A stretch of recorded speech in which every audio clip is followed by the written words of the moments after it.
Нью-йоркская мама Джанин Ди Мартини, матерь двоих дочек и преданная любительница четвероногих, однажды находилась на грани изнурительной усталости.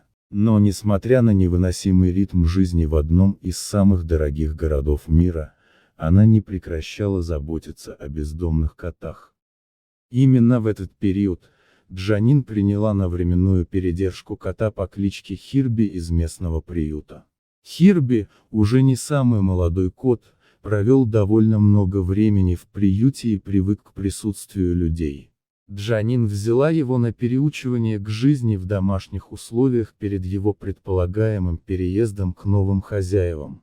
Однако, судьба имела свои намерения. В своей новой квартире Хирби вел себя удивительно сдержанно. Он не беспокоил домочадцев, стараясь как можно меньше попадать на глаза.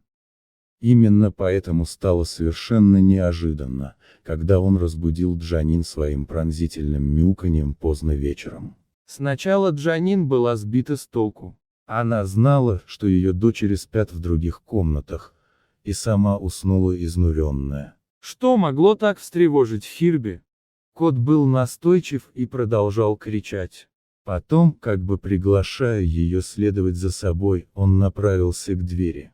Джанин вспомнила истории о спасительных поступках котов и поняла, что Хирби, возможно, не без причины так взволнован. Ее первой мыслью было о детях. Она поспешила следовать за Хирби, который привел ее в детскую комнату, где спала ее младшая двухлетняя дочь. Как выяснилось, дочь невольно запуталась в своем одеяльце, и оно обвелось вокруг ее шеи, преградив доступ кислорода.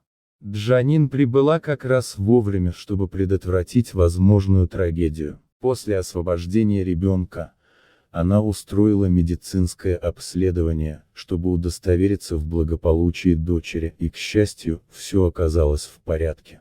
Если вам понравилась история, подпишитесь на канал. Всем добра, любите животных.